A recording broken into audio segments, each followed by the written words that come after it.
Ik gadu ir tā viena diena, kad muzeja savas durvis apmeklētājiem atver naktī, un katru gadu tā tiek pavadīta ar visā Latvijā vienojošu tēmu. Šajā gadā tā ir mūsu vērtību stāsti, aicinot cilvēkus izzināt vēstures, kultūras un cilvēku stāstus caur dažādām izzinošām un radošām aktivitātēm. Latvijas Lauksaimniecības muzejā Jēstri pacelājoša atmosfēra, jo muzeja nakti atklāja folkloras kopa Talsi un muzikālā grupa Pleideriņi vakara garumā aicināja uz lustīgiem dančiem un sadziedāšanu zaļumballē.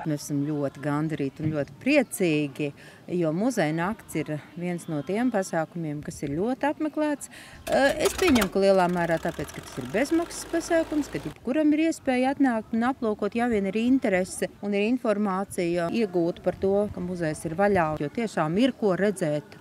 Bija, un es domāju, ka arī vienmēr būs ko redzēt. Muzejā vērtību daudz, tomēr šajā reizē uzsvars likts uz baltajiem darbiem, folkloru un, protams, apjomīgāko muzeja vērtību tehniku, kas iemīļota ne tikai kinofilmu tapšanā, bet tajās ir atļauts arī iesaisties. Iepretim muzejam ciemos bija atbraukusi arī Dabas aizsardzības pārvaldes mobilā dabas klasē, ar kuriem kopā gan lieli, gan mazi pārbaudīja zināšanas par dabas vērtībām un dažādām ekosistēmām. Domājot arī par lauksaimniecības muzeju, ar kādām ekosistēmām, tad parasti lauksaimniecība tomēr robežojas, kas biežāk ir pļavas. Tad arī šodien uz to ir uzsvars.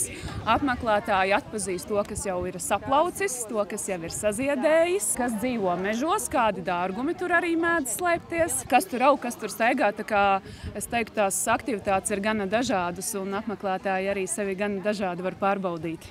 Talsu novada muzejā viens no intriģējošākajiem muzeju nakts notikumiem bija Kristiāna Brektes izstādes atklāšana Ļaunums, piedošanu nelūdz. Izstādē apskatāmās fotogrāfijas pārraidītas 20. gadsimta propagandas materiāliem raksturīgajā sietspiedes tehnikā un caur mākslinieka pievienotajām gleznotajām detaļām atmasko vēsturisko foto uzņēmumu patiesos motīvus. Te ir gan tāds humors un ironija un tāda atsauce uz pagātni, kur atkal tas cilvēks kāp uz tā grābekļa. Līdz ar to es domāju, ka neko negatīvu šeit nevar saskatīt. Kamēr muzeja zemākajā stāvā uz keramikas meistarklasi aicināja keramiķe Linda Priedniece un ik viens, kas vēlējās izmēģināja roku podiņa veidošanā, otrajā stāvā Žaņa Sūniņa prēmiju par intelektuālu un emocionālu pieredzi, ironisku provokāciju un Latvijas laikmetīgās keramikas mākslas popularizēšanu izstādē Sēklas dziļums saņēma keramiķe Kristīna Niedrāja. Tā bija mana būtībā tāda pirmā personāla izstāde, kam es saņēmos, un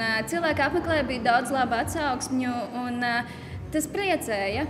Arī izstādes nosaukums apmeklētājos raisīja domas un poētiski vēstīja par pašas izstādes saturu. Keramiķi spēlējās ar valodu, notikumiem un simboliem, mazprātīgi ieterpjot tos no māla un porcelāna darinātajos tēlos. Nosaukums Sēklas dziļums. Tas ir vārdu savienojums, kas varbūt kaut kādā mērā apzīmē gan mani pašu, gan kaut kādu daļu sabiedrības.